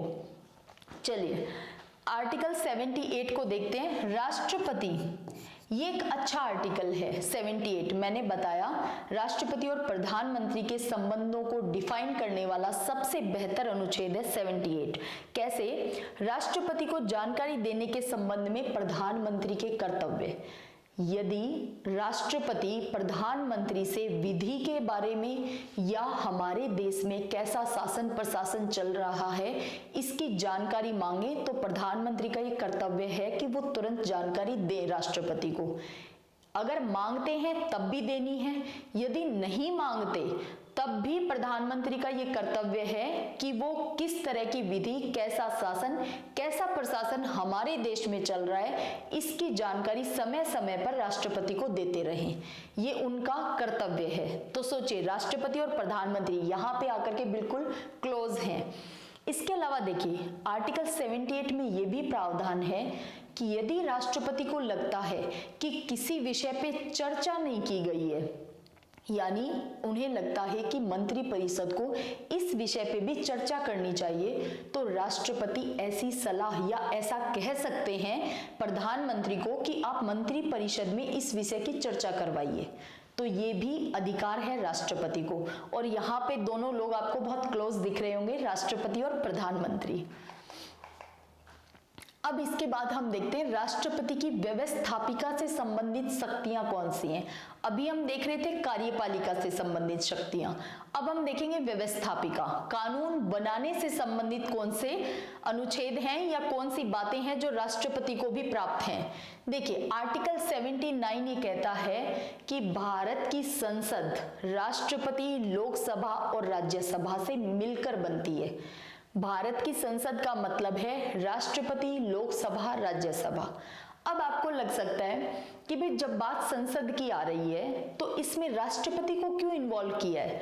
लोकसभा और राज्यसभा दो सदन हैं, दोनों ठीक है, संसद लग रहा है। ये क्वेश्चन के रूप में भी पूछा गया है कि भारत की संसद में कौन कौन शामिल हैं, तो राष्ट्रपति, लोकसभा और राज्यसभा तीनों शामिल हैं। क्यों? क्योंकि देखिए, संसद क्या करती है? कानून बनाती है। यानी कोई भी बिल या कोई भी विधेयक लोकसभा और राज्यसभा में पास होने के बाद अंतिम रूप से साइन होने के लिए जाता है राष्ट्रपति के पास। जब तक राष्ट्रपति उस विधेयक पे, उस बिल पे साइन नहीं करते, तब तक वो बिल एक्ट नहीं बनता है, तब तक वो विधेयक जो है वो कानून नहीं बनता, नियम नहीं बनते, विधि नहीं बनती है। तो अंतिम सिग्नेचर किसके चाहिए? राष्ट्रपति के। तो इसीलिए राज्यसभा और लोकसभा का काम अधूरा है जब तक राष्ट्रपति के सिग्नेचर नहीं हो जाते। तो तो आप सोचिए, इसीलिए हमारी भारत की संसद के जो अंग हैं या भारत की संसद किनसे मिलकर बनी है, तो वो है राष्ट्रपति, लोकसभा और राज्यसभा, क्योंकि तीनों के बिना कोई बात बनेगी नहीं, कोई कानून बन नहीं पाएगा। आर्टिकल 80 क्या कहता है? राष्ट्रपति को ये पावर है कि वो राज्यसभा में 12 सदस्यों को मनोनीत कर सकते हैं, और हमने देखा ही था कि रेखा को, सचिन तेंदुलकर को, इनको राष्ट्रपति ने नॉमिनेट किया था। तो ये आपको याद भी रह जाता है कि हाँ ठीक है, राष्ट्रपति राज्यसभा में 12 सदस्यों को नॉमिनेट कर सकते हैं, मनोनीत कर सकते हैं, ये अधिकार है राष्ट्रपति के पास। आर्टिकल 331, ये प्रेजेंट में जो आपके एग्जाम चल रहे हैं या आगामी 1-2 महीने में जो एग्जाम होने वाले हैं उसके लिए इंपॉर्टेंट आर्टिकल है। क्यों? ये बात समझिए। आर्टिकल 331 ये कहता है कि यदि लोकसभा में एंग्लो इंडियन का प्रतिनिधित्व पूरा नहीं होता या राष्ट्रपति को ऐसा लगता है कि इनका रिप्रेजेंटेशन नहीं हो रहा है एंग्लो इंडियंस का, तो राष्ट्रपति 2 एंग्लो इंडियन को नॉमिनेट कर सकते हैं, मनोनीत कर सकते हैं। तो आप सोचिए, ये अधिकार है राष्ट्रपति के पास। लेकिन आर्टिकल 334 में क्या लिखा है? आर्टिकल 334 इसमें लिखा है कि SC/ST के आरक्षण की व्यवस्था और राष्ट्रपति के द्वारा 2 एंग्लो इंडियन मनोनीत करने का जो प्रावधान है, ये दोनों संविधान के लागू होने के 70 वर्षों तक प्रभावी रहेंगे। यानी 26 जनवरी 1950 को हमारा संविधान लागू हुआ और ये 70 वर्षों तक ये प्रावधान प्रभावी रहेगा। तो 70 वर्ष पूरे हो जाते हैं 25 जनवरी 2020 को। 1950 से 2020 में 70 साल पूरे हो गए और हमारे संविधान में लिखा गया था कि ये प्रावधान 70 सालों तक प्रभावी रहेंगे, और अगर संसद चाहती तो इन्हें एक्सटेंड कर सकती थी, 10 सालों के लिए और बढ़ा सकती थी, जो कि गवर्नमेंट ने क्या किया अभी पिछले साल कि SC/ST वाला जो आरक्षण वाला मुद्दा था उसको तो 10 सालों के लिए फिर से बढ़ा दिया, लेकिन जो लोकसभा में 2 एंग्लो इंडियन को मनोनीत करने की जो बात थी इसको एक्सटेंड नहीं किया। तो इसे ना न्यूज चैनल वाले बहुत मिर्च मसाला लगा लगा कर बता रहे थे कि इस सरकार ने 2 एंग्लो इंडियन को मनोनीत करने की जो राष्ट्रपति की शक्ति थी उसे कम कर दिया, उसे खत्म कर दिया, जबकि ऐसा है कि ये प्रावधान हमारे संविधान में दिया गया था। और अब ठीक है, सरकार को लग रहा होगा कि एंग्लो इंडियन का भी प्रतिनिधित्व हो रहा है पूरा, कोई आवश्यकता इस बात की नहीं लग रही होगी कि 2 एंग्लो इंडियन को मनोनीत किया जाए, तो इसीलिए प्रावधान फिर से एक्सटेंड नहीं किया गया होगा। लेकिन हमारे लिए इंपॉर्टेंट ये नहीं है कि सरकार क्या कर रही है, हमारे लिए हमारा एग्जाम इंपॉर्टेंट है, और एग्जाम में हमें ये दोनों आर्टिकल पता होने चाहिए कि 331 में क्या दिया गया है और आर्टिकल 334 में क्या दिया गया है। अब देखिए इसके बाद आर्टिकल 85 कहता है कि भाई राष्ट्रपति के पास ये पावर है कि वो संसद के सत्र को आहूत कर सकते हैं। अब आपको टर्मिनोलॉजी पे ध्यान देना है। आहूत करने का मतलब है राष्ट्रपति संसद के सत्र को शुरू कर सकते हैं, तो संसद के सत्र को आहूत करना शुरू कर सकते हैं, सत्रावसान यानी सत्र को समाप्त कर सकते हैं। इसके अलावा लोकसभा का विघटन कर सकते हैं, लोकसभा को भंग कर सकते हैं। ये पावर किसके पास है? राष्ट्रपति के पास। और कौन से अनुच्छेद में है? तो आर्टिकल 85 के अंदर है। अब देखिए आर्टिकल 86 क्या कहता है कि सदन में अभिभाषण और संदेश भेजने का अधिकार भी है राष्ट्रपति को। तो आप ये देखिए कि सदन में अभिभाषण और संदेश भेजने का अधिकार, हमारे किसी भी प्रेसिडेंट ने कभी भी सदन को कोई संदेश नहीं भेजा, और ये बेसिकली है ब्रिटेन की पार्लियामेंट में कि वहां पे जो राजा है, जो शासक हैं, वो संसद को क्या है संदेश भेजते थे।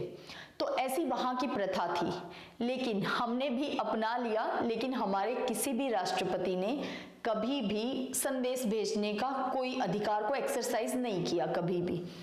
इसके अलावा 87 देखिए, राष्ट्रपति का विशेष अभिभाषण अब विशेष अभिभाषण का क्या मतलब है कि राष्ट्रपति आम चुनाव के बाद सदन को संबोधित करते हैं, अपना अभिभाषण देते हैं, और इसके अलावा प्रत्येक वर्ष के प्रथम सत्र को राष्ट्रपति संबोधित करते हैं, और यहाँ पे वो दोनों सदनों को ये बताते हैं कि ये सदन जो है वो क्यों आहूत किया गया है, यानी हम इस संसद के इस सदन को क्यों शुरू कर रहे हैं, इसका कारण बताते हैं, वो आहूत करने का कारण भी बताते हैं। और प्रत्येक आम चुनाव के बाद और इसके अलावा प्रत्येक वर्ष के प्रथम सत्र को राष्ट्रपति संबोधित करते ही करते हैं। ठीक है, ये आर्टिकल 87 में भी लिखा है। इसके अलावा देखिए आर्टिकल 99 कहता है कि संसद के सभी सदस्यों को शपथ दिलवाते हैं राष्ट्रपति, लेकिन व्यवहार में हम क्या देखते हैं कि राष्ट्रपति संसद के सभी सदस्यों को शपथ ना दिलवा करके एक प्रोटम स्पीकर को नियुक्त कर देते हैं। आपने ये वर्ड बहुत बार सुना भी होगा, प्रोटम स्पीकर। याद रखना, मूल संविधान में या हमारा जो संविधान है उसमें प्रोटम स्पीकर जैसा कोई शब्द उल्लेखित नहीं है, यानी कहीं भी प्रोटम स्पीकर जैसा शब्द नहीं लिखा गया है, लेकिन व्यवहार में काम में लेते हैं हम। ये कैसे? राष्ट्रपति क्या करते हैं, प्रोटम स्पीकर को नियुक्त कर देते हैं। इस प्रोटम स्पीकर के मेन दो काम होते हैं। पहला क्या कि जो नवनिर्वाचित सदस्य हैं उन सबको शपथ दिलवाना। इसके अलावा जब तक नया प्रोटम स्पीकर लोकसभा का जब तक अध्यक्ष नहीं चुन लिए जाते तब तक ये लोकसभा की अध्यक्षता करते हैं। प्रोटम स्पीकर के मेन दो काम रहते हैं, एक तो जो सदस्य चुन कर आए हैं उनको शपथ दिलवाना, यानी ये काम तो था 99 के तहत राष्ट्रपति का, लेकिन राष्ट्रपति ने ये काम प्रोटम स्पीकर को पकड़ा दिया, क्योंकि राष्ट्रपति अपना काम अपना कोई प्रतिनिधि नियुक्त करके भी कर सकते हैं। तो इसीलिए इसी प्रावधान के तहत ही राष्ट्रपति क्या करते हैं, प्रोटम स्पीकर नियुक्त करते हैं। अब प्रोटम स्पीकर कौन होता है, इसके लिए भी, क्योंकि प्रोटम स्पीकर ही कोई शब्द हमारे संविधान में नहीं है, तो उसकी योग्यताएं या उनकी जो कंडीशन है या कितने सालों के लिए कितने समय के लिए, ऐसा तो उल्लेख हो ही नहीं सकता। तो नॉर्मली क्या होता है कि जो भी निर्वाचित सदस्य है, जो पहले भी 2 या 3 बार निर्वाचित होकर लोकसभा में आ चुके हैं, जिन्हें एक्सपीरियंस है, और बेसिकली हम आम बोलचाल की भाषा में कह देते हैं कि वरिष्ठ सदस्य को प्रोटम स्पीकर बना देते हैं राष्ट्रपति। वरिष्ठ का मतलब एज से, आयु से बिल्कुल भी नहीं है। वरिष्ठ का मतलब है जिन्हें 1 या 2 या 3 टर्म का एक्सपीरियंस हो लोकसभा का, उन्हें वो प्रोटम स्पीकर बनाते हैं। ये प्रोटम स्पीकर दो काम करते हैं, एक तो सदस्यों को शपथ दिलवाते हैं, इसके अलावा जब तक लोकसभा का अध्यक्ष नहीं चुन लिया जाता तब तक ये लोकसभा की अध्यक्षता करते हैं। तो ये बात आर्टिकल 99 की आपको ध्यान रखनी है, और प्रोटम स्पीकर शब्द संविधान में उल्लेखित नहीं है। आर्टिकल 108 के तहत राष्ट्रपति संयुक्त बैठक बुला सकते हैं। यह बात आपको ध्यान रखनी है। संयुक्त बैठक कब बुलाते हैं ये बात हम डिस्कस डिटेल में कर लेंगे, कि कोई बिल है वो एक सदन में पास हो गया, दूसरे सदन में पास नहीं हो रहा, दूसरा सदन उसे 6 महीने से ज्यादा तक रोक कर रख रखा है और उस पर अपनी कोई भी किसी भी तरह की प्रतिक्रिया नहीं दे रहे, ना रिजेक्ट कर रहे हैं ना पास कर रहे हैं, तो ऐसी स्थितियों में राष्ट्रपति संयुक्त बैठक बुला सकते हैं।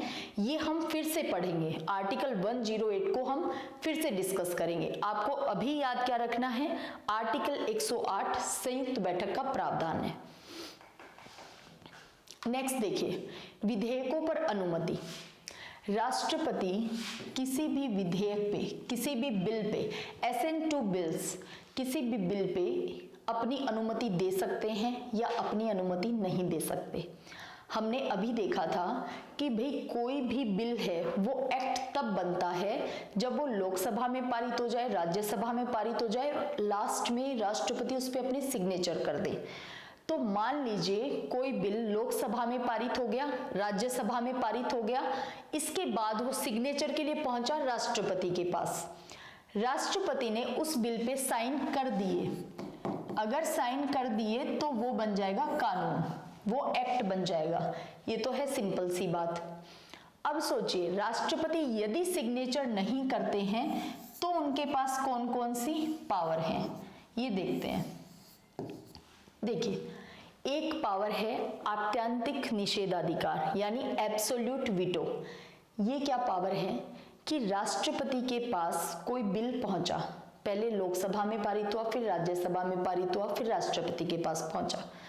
अब इसी बीच में लोकसभा भंग हो गई और जो नई लोकसभा चुन करके, जो नए लोग चुन करके लोकसभा में आए, उन्होंने राष्ट्रपति से कहा कि आप इस बिल पे साइन मत करिए और मना कर दीजिए इस बिल को। राष्ट्रपति ऐसा कर सकते हैं और ये है राष्ट्रपति का एब्सोल्यूट वीटो, यानी राष्ट्रपति कंप्लीट मना कर सकते हैं कि मैं इस बिल पे साइन नहीं करूंगा। लेकिन कब? जब मंत्रिपरिषद के लोग ही ये सलाह राष्ट्रपति को दें कि आप जो पहले वाली पिछली सरकार ने जो बिल पास करके भेजा था, उसके बाद लोकसभा भंग हो गई थी और हम नई सरकार चुन करके आए हैं, अब हम आपको ये सलाह दे रहे हैं कि आप इस बिल को साइन करने के लिए मना कर दीजिए। राष्ट्रपति बिल्कुल ऐसा कर सकते हैं और ये उनका क्या है? एब्सोल्यूट वीटो, आत्यंतिक निषेधाधिकार है। इसके अलावा एक होता है सस्पेंसिव वीटो।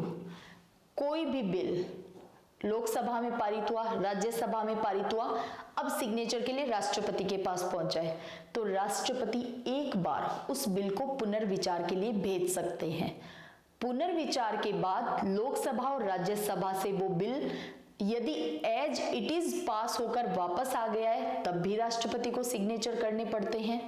और यदि उसमें कोई संशोधन करके लोकसभा ने पारित कर दिया, राज्यसभा ने पारित कर दिया और अब वो राष्ट्रपति के पास पहुंचा है, उस कंडीशन में भी राष्ट्रपति को सिग्नेचर करने पड़ते हैं। यानी पुनर्विचार के बाद यदि दोनों सदन फिर से उस बिल को राष्ट्रपति की मेज तक पहुंचा देते हैं साइन करने के लिए, तो राष्ट्रपति को साइन करने पड़ते हैं।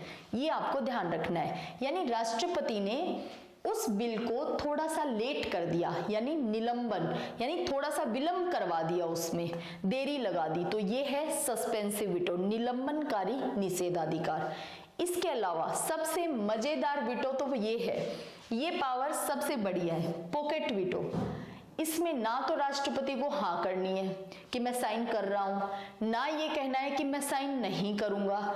सिर्फ राष्ट्रपति क्या करते हैं, उस बिल को अपनी पॉकेट में रख लेते हैं और राष्ट्रपति पे 111 में राष्ट्रपति के पास कहीं से कहीं तक ये बाउंडेशन नहीं है कि उनको विधेयक पे अनुमति कितने समय में देनी है। आप सोचिए, राष्ट्रपति इस बात के लिए बाध्यकारी नहीं है कि उन्हें किसी निश्चित समय में ही जो बिल है उस पे अपनी विधेयक पे अनुमति देनी है, नहीं। तो वो क्या करते हैं, पॉकेट वीटो का भी यूज कर सकते हैं। क्या किया, कोई बिल लोकसभा में, राज्यसभा में पारित होकर आया, राष्ट्रपति ने उसे अपनी जेब में रख लिया, इसीलिए इसे कहते हैं जेबी निषेधाधिकार। ना हाँ कहा ना कहा, सिर्फ पॉकेट में रख लिया। और कितने समय के लिए रखा है ये भी नहीं बताया। तो ये आर्टिकल 111 के तहत पॉकेट वीटो सबसे मजेदार वीटो है। याद क्या रखना है, वीटो जैसा कोई शब्द, निषेधाधिकार, वीटो जैसा कोई शब्द हमारे संविधान में नहीं लिखा है, वीटो जैसी कोई पावर नहीं है। लेकिन हाँ, यहाँ पे जो आर्टिकल 111 में जो प्रावधान किए गए हैं उनसे ऑटोमेटिक अपने आप राष्ट्रपति को ये तीनों ही पावर मिल जाती हैं, ये ध्यान रखना है। अब हम देखते हैं आर्टिकल 1, 2, 3। देखिए, दौड़ लगाने से पहले क्या कहा जाता है, 1, 2, 3 और फिर दौड़ना स्टार्ट, है ना। बचपन में शायद सभी ने ऐसे दौड़ लगाई होगी, 1, 2, 3 और दौड़ना शुरू। तो देखिए, ये भी ऐसा ही है कि कानून बनाना है दौड़ करके। कैसे? जनरली, सामान्यतः हमने देखा कानून कैसे बनते हैं, लोकसभा में पारित हुआ, राज्यसभा में, बाद में राष्ट्रपति ने साइन किए। अब मान लो कोई ऐसी विशेष परिस्थिति है जिसमें लोकसभा सत्र में नहीं चल रही है, यानी कोई भी बिल लोकसभा में नहीं लाया जा सकता। तो आप सोचिए, ऐसी स्थिति में कानून कैसे बनाया जाए। और मान लीजिए कोई कानून है जिसे बनाना बहुत ही जरूरी है, तो इसलिए आर्टिकल 123 के तहत राष्ट्रपति को ये पावर दी है कि वो 123 के तहत अध्यादेश जारी कर सकते हैं। अध्यादेश का मतलब ये वैसा ही कानून है जैसा संसद बनाती है, यानी लोकसभा राज्यसभा में पारित होने के बाद राष्ट्रपति के सिग्नेचर के बाद जैसा कानून बनता है वैसा ही राष्ट्रपति अध्यादेश जारी करके भी बना सकते हैं, केवल राष्ट्रपति। लेकिन इसकी क्या है, समय अवधि निश्चित है। जैसे आर्टिकल 123 के तहत अध्यादेश जारी करके राष्ट्रपति कानून बना सकते हैं, ठीक बात है। वो कानून लागू कितने समय के लिए होगा, ये इंपॉर्टेंट है जानना। देखिए, संविधान में स्पष्ट उल्लेख है 6 सप्ताह तक। अब आपको लगेगा कि नहीं, हमने तो 6 महीने पढ़ा था, तो इस बात को समझिए, कौन से 6 सप्ताह तक ये लागू रहेगा अध्यादेश? संसद के सत्र शुरू होने के, क्योंकि भाई अध्यादेश इसीलिए तो जारी किया ना क्योंकि संसद का सत्र नहीं चल रहा था। जैसे ही संसद का सत्र शुरू हुआ वैसे ही उसका काउंटडाउन स्टार्ट हो जाएगा टाइम का। संसद का सत्र शुरू होते ही 6 सप्ताह का समय मिलता है। यदि इस 6 सप्ताह में संसद के दोनों सदन इस कानून को पारित करके राष्ट्रपति के पास भेज देते हैं और राष्ट्रपति साइन कर देते हैं, तो ये मान लिया जाता है कि हाँ भाई वो अध्यादेश अब रियल में क्या बन गया है, कानून बन गया है। लेकिन यदि 6 सप्ताह की अवधि तक लोकसभा राज्यसभा इसे पारित नहीं करते हैं तो ये 6 सप्ताह के बाद अपने आप वो कानून खत्म हो जाता है। उस कानून का समय, उसकी अवधि समाप्त हो जाती है, वो प्रभावी नहीं रहता। तो इसीलिए मैंने क्या कहा, संसद का सत्र शुरू होने से ये टाइम काउंट होना शुरू होता है और 6 सप्ताह यानी 42 डेज तक का समय मिलता है। इसके अलावा देखिए, अब संसद का सत्र शुरू कब होगा, तो आप एक बात सोचिए कि संसद के 2 सत्र के बीच में मैक्सिमम टू मैक्सिमम समय हो सकता है 6 महीने का, कि भी संसद का एक सत्र हुआ और दूसरा सत्र 6 महीने के बाद तो करवाना ही करवाना पड़ेगा। तो इसीलिए हम क्या कह सकते हैं कि अध्यादेश की अधिकतम अवधि हो सकती है 6 सप्ताह प्लस 6 महीने। ये बात हम बिल्कुल कह सकते हैं। क्यों? कि मान लेते हैं, एक एग्जाम्पल ले लेते हैं कि मान लिया सत्र के हिसाब से एग्जाम्पल ले लेते हैं। मई के अंदर हमारा बजट सत्र खत्म होता है लगभग मई के पहले सप्ताह में। तो मान लेते हैं कि 10 मई को ये आवश्यकता हुई कि भाई अध्यादेश के तहत कानून बनाना पड़ेगा। 10 मई को ये बात हुई। 11 मई को मान लेते हैं कि राष्ट्रपति ने अध्यादेश जारी कर दिया। उसके बाद बजट सत्र के बाद हमारे 3 सत्र हैं, जनवरी एंड से लेकर के अप्रैल एंड या कभी कभी मई फर्स्ट वीक भी आ जाता है, वहां तक हमारा चलता है बजट सत्र। उसके बाद जुलाई और अगस्त में हमारा रहता है मॉनसून सत्र। उसके बाद नवंबर दिसंबर में हमारा रहता है शीतकालीन सत्र। आप सोचिए कि बजट सत्र में ये बात हुई, मई की ये बात चल रही है। अब आप 11 मई को राष्ट्रपति ने अध्यादेश जारी कर दिया, अब होना चाहिए मॉनसून सत्र, लेकिन किसी कारणवश जैसे अभी लॉकडाउन था, कोरोना था, कोई ऐसी सिचुएशन आ जाए जिसमें संसद का सत्र नहीं बुलाया जा सकता, तो आप सोचिए मानसून सत्र नहीं बुलाया गया, अध्यादेश लगातार चल रहा है। अब 6 महीने के अंदर तो बुलाना ही पड़ेगा सत्र, चाहे कुछ भी हो। तो आप सोचिए मई के पहले सप्ताह में सत्र का सत्रावसान हुआ था, सत्र को समाप्त किया था। तो पूरी मई, जून, जुलाई, अगस्त, सितंबर, अक्टूबर, यानी अक्टूबर के खत्म होने के बाद 7 नवंबर, 6 नवंबर, इससे पहले तो सत्र बुलाना ही बुलाना पड़ेगा। मान लेते हैं 5 नवंबर को अगला सत्र शुरू हुआ, क्योंकि 6 महीने से पहले करना है शुरू। 5 नवंबर को अगला सत्र शुरू हुआ, तब तक अध्यादेश जारी है। जो अध्यादेश जारी किया था वो कानून एज इट इज बना हुआ है। 5 नवंबर से 42 दिन का समय दिया जाता है। यदि इन 42 डेज में राज्यसभा लोकसभा उसे पारित नहीं करती हैं, उसे कानून नहीं बनाती हैं, तो वो समाप्त हो जाएगा, अध्यादेश की अवधि समाप्त हो जाएगी। तो इसलिए हम क्या कह सकते हैं, भाई 6 महीने का समय तो ये हो गया, 42 डेज और वो वैलिड हो गया, तो कोई भी अध्यादेश, उसकी अवधि, आई होप मैंने बहुत बार बार बोल करके डिटेल में इस चीज को बताया है और कम से कम 2 या 3 बार रिपीट किया है। अब आप कभी कंफ्यूज नहीं होगे कि आर्टिकल 123 के तहत जो राष्ट्रपति अध्यादेश जारी करते हैं उसकी अवधि कितनी होती है, 6 सप्ताह और 6 महीने। ये बात अब आपको कभी भी नहीं भूलनी है, 6 महीने ये इसकी अवधि है। देखिए, अध्यादेश को राष्ट्रपति जब चाहे तब, जब उनका मन हो, क्योंकि ये अधिकार भी उन्हीं का है अध्यादेश जारी करने का, तो जब उनका मन हो तब वो वापस ले सकते हैं अध्यादेश को। और याद क्या रखना है, बहुत बार कंफ्यूजन यहाँ आकर के शुरू होता है कि अध्यादेश के थ्रू जो कानून राष्ट्रपति ने बनाया, क्या उसकी न्यायिक जांच हो सकती है, क्या उसके लिए न्यायालय जाया जा सकता है? तो हाँ, बिल्कुल। जो सामान्य कानून संसद बनाती है, ठीक उसी तरह सारे वो काम जो सामान्यतः संसद के द्वारा पारित किए गए विधेयक जिस पे राष्ट्रपति ने साइन करके कानून बनाया, ठीक उसी एक्ट की तरह ही अध्यादेश पे भी हर तरह से अध्यादेश के द्वारा बनाए गए कानून पे भी न्यायिक जांच की जा सकती है, उसको न्यायालय में चुनौती दी जा सकती है, उसे जब चाहे राष्ट्रपति वापस ले सकते हैं। अगर फिर भी लैंग्वेज में, फैक्ट में या आपको लग रहा हो कोई अनुच्छेद छूट गया है, तो आपको बिल्कुल भी टेंशन नहीं लेनी है। क्यों? क्योंकि हमारी प्रोसेस क्या रहती है, हम पहले डिटेल में पढ़ते हैं टॉपिक को और फिर उसके क्वेश्चन लगाते हैं। तो बिल्कुल इन चीजों पे बाकायदा क्वेश्चन आएंगे जो कि हम नेक्स्ट क्लास में डिस्कस करने वाले हैं। तो उस समय और भी आपके जो फंडा हैं, जो फंडे हैं, वो और भी क्लियर हो जाएंगे। ठीक है, अब देखिए नेक्स्ट, अब है राष्ट्रपति की न्यायिक शक्तियां। देखिए, राष्ट्रपति को आर्टिकल 72 के तहत क्षमा याचिका पे कुछ शक्तियां दी गई हैं, कुछ अधिकार दिए गए हैं, कुछ पावर दी गई है। क्या? कि राष्ट्रपति किसी की क्षमा याचिका पे ये 5 काम कर सकते हैं। पहली चीज, राष्ट्रपति उस व्यक्ति की सजा को क्षमा कर सकते हैं, चाहे वो मृत्युदंड हो, चाहे वो कठोर कारावास हो।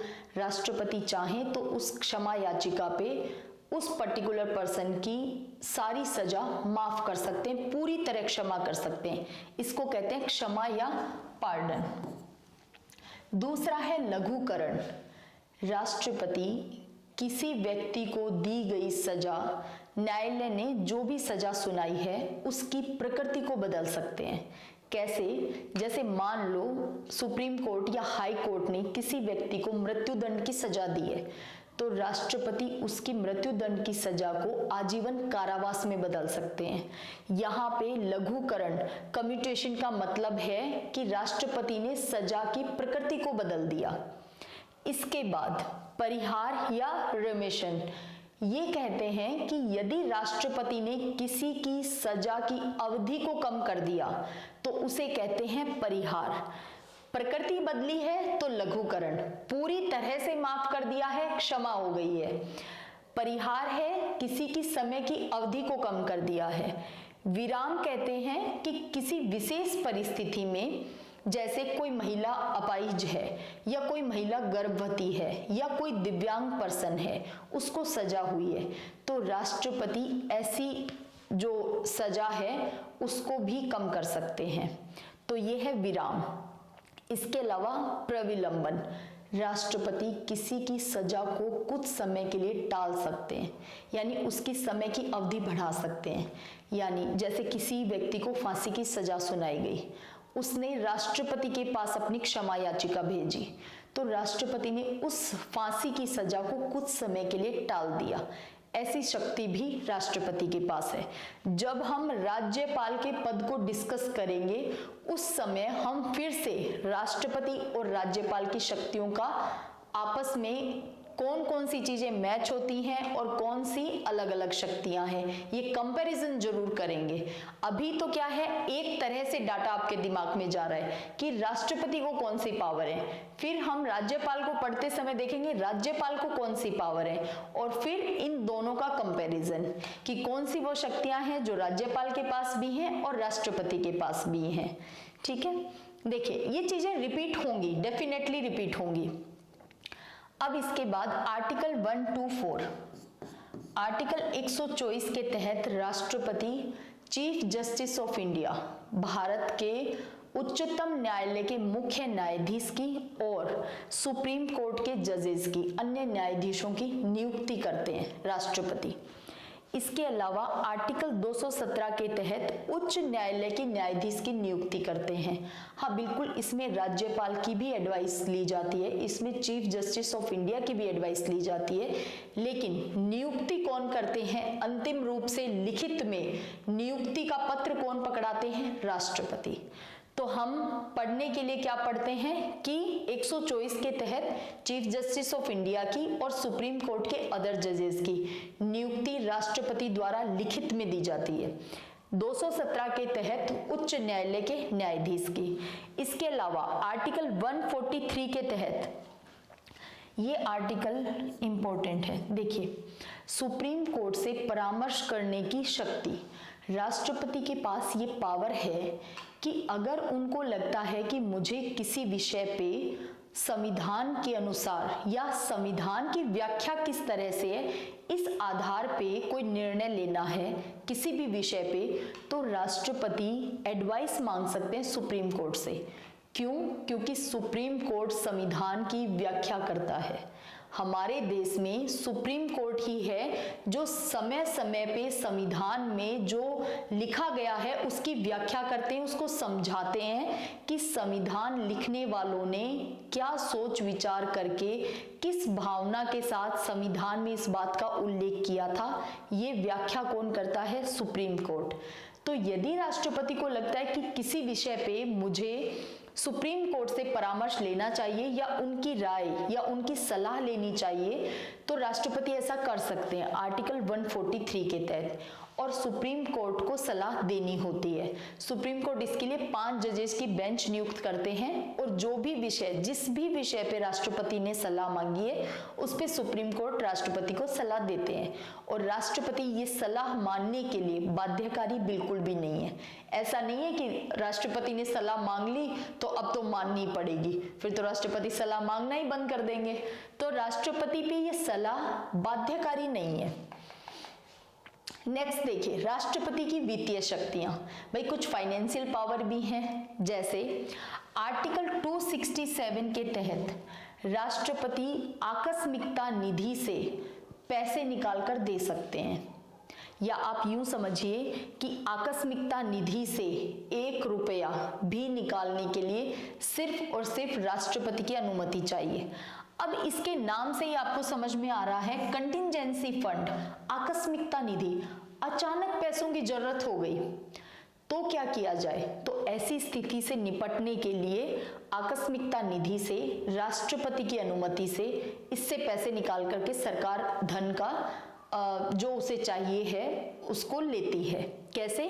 267 के तहत राष्ट्रपति का ये अधिकार है कि वो आकस्मिकता निधि से पैसा निकाल सकते हैं। अब देखिए आर्टिकल 280 के तहत राष्ट्रपति प्रत्येक 5 वर्ष से वित्त आयोग का गठन करते हैं। तो वित्त आयोग वो संस्था है जो धन के आवंटन पे फॉर्मूला बताती है कि किस तरह से धन का आवंटन किया जाना चाहिए, उसका क्या आधार होना चाहिए, क्या अनुपात होना चाहिए। ये सिफारिश कौन करता है? वित्त आयोग, धन के आवंटन की सिफारिश। और राष्ट्रपति वित्त आयोग की सिफारिश को संसद के दोनों सदनों के सामने रखवाते हैं कि भी वित्त आयोग ने ये सिफारिश दी है। तो आर्टिकल 280 के तहत वित्त आयोग का गठन राष्ट्रपति करते हैं। इसके बाद राष्ट्रपति के पास कुछ कूटनीतिक शक्तियां भी हैं, डिप्लोमेटिक पावर। कौन सी? एक तो आर्टिकल 53 के तहत राष्ट्रपति हमारी तीनों सेनाओं के प्रमुख हैं, सुप्रीम कमांडर हैं राष्ट्रपति, ये तो हम सब जानते हैं। आर्मी, नेवी और एयरफोर्स तीनों के ही प्रमुख कौन है? राष्ट्रपति। इसके अलावा देखिए युद्ध की जो घोषणा है वो राष्ट्रपति के द्वारा की जाती है। सभी एम्बेसडर अलग अलग देशों में हमारी एम्बेसी होती है, राजदूत नियुक्त किए जाते हैं, तो वो सभी राजदूत, सभी एम्बेसडर और हाई कमिश्नर की नियुक्ति राष्ट्रपति के द्वारा की जाती है। और इसको हम किस में देखते हैं? राष्ट्रपति की कूटनीतिक शक्तियों के तहत। अब देखिए आपातकालीन शक्तियां, ये अंतिम शक्तियां हैं आज की क्लास की। आर्टिकल 352 के तहत आपात की उद्घोषणा, प्रोक्लेमेशन ऑफ इमरजेंसी, ये अधिकार राष्ट्रपति का है कि यदि 3 आधार हैं कि हमारे देश में आपातकाल को लगाया जाए या आपातकाल की घोषणा की जाए। पहला आधार क्या है? बाह्य आक्रमण। अगर हमारे देश भारत पे कोई बाह्य आक्रमण हो जाए तो राष्ट्रपति आर्टिकल 352 के तहत देश में आपातकाल की घोषणा कर सकते हैं। दूसरा, यदि भारत किसी युद्ध में शामिल हो जाए, यदि भारत किसी युद्ध में शामिल हो जाए तब भी राष्ट्रपति आपातकाल की घोषणा कर सकते हैं। और तीसरा है सशस्त्र विद्रोह। यदि हमारे देश के अंदर ही सशस्त्र विद्रोह हो जाए तब भी राष्ट्रपति आर्टिकल 352 के तहत आपातकाल की घोषणा कर सकते हैं। इन तीनों में से किसी भी एक स्थिति के होने पे या इनमें से किसी भी स्थिति के होने की संभावना होने पे भी राष्ट्रपति आपातकाल लगा सकते हैं आर्टिकल 352 के तहत। इसके बाद देखिए आर्टिकल 356, यदि राज्य संविधान के अनुसार कार्य नहीं कर रहा है, यानी राज्य में संवैधानिक तंत्र विफल हो जाए, तो इस आधार पे राज्य में राष्ट्रपति शासन लगाया जा सकता है और वो है आर्टिकल 356 के तहत। अब नाम से ही पता चल रहा है राष्ट्रपति शासन, यानी अधिकार ये किसको है? राष्ट्रपति को। देखिए ये आर्टिकल एक एक लाइन वाले हैं नहीं, आर्टिकल 352 एक लाइन में पढ़ने वाला आर्टिकल नहीं है, लेकिन यहाँ पे हम क्या देख रहे हैं कि आपातकालीन शक्तियां राष्ट्रपति के पास कौन सी हैं। तो याद क्या रखना है? 352, 56 और 60, क्योंकि ये 4-4 के गैप से और हमेशा सीधे ध्यान रहता है। 352, 356, 360 ये तीनों ही, तो आपको ये तीनों ध्यान रखनी है। 356 में राष्ट्रपति शासन और 360, मान लो हमारी अर्थव्यवस्था पूरी तरह से चरमरा जाए या हमारी साख पे बात बनाए तो राष्ट्रपति 360 के तहत वित्तीय आपातकाल लगा सकते हैं, वित्तीय आपात की उद्घोषणा कर सकते हैं। हालांकि आज तक कभी भी हमारे देश में आर्टिकल 360 की जरूरत नहीं पड़ी, कभी भी राष्ट्रपति के द्वारा वित्तीय आपातकाल नहीं लगाया गया, लेकिन फिर भी ऐसा प्रावधान, ऐसी शक्ति, ऐसा अधिकार राष्ट्रपति के पास है। अब आप एक चीज यहाँ पे समझिए, आर्टिकल 352, 56 और 60 इसको हम फिर से डिटेल में पढ़ेंगे। कौन से चैप्टर में? आपातकाल। हम जब इमरजेंसी को डिटेल में पढ़ेंगे, आपातकाल को पढ़ेंगे, उस समय हम 352, 56 और 60 तीनों को ही डिटेल में पढ़ेंगे। इसके अलावा यहाँ पे इसके साथ ही राज्यपाल को भी हमें पढ़ना पड़ेगा। क्यों? क्योंकि यहाँ पे 356 में जब राज्य संवैधानिक तंत्र विफल हो रहा है किसी राज्य के अंतर्गत, तो रिपोर्ट क्या है? राज्यपाल द्वारा भेजी जाती है गृह मंत्रालय को। तो वो रिपोर्ट कौन से आर्टिकल के थ्रू भेजी जाती है, गृह मंत्रालय कैसे उसको उस पे एक्शन ले सकता है, ये सारी चीजें।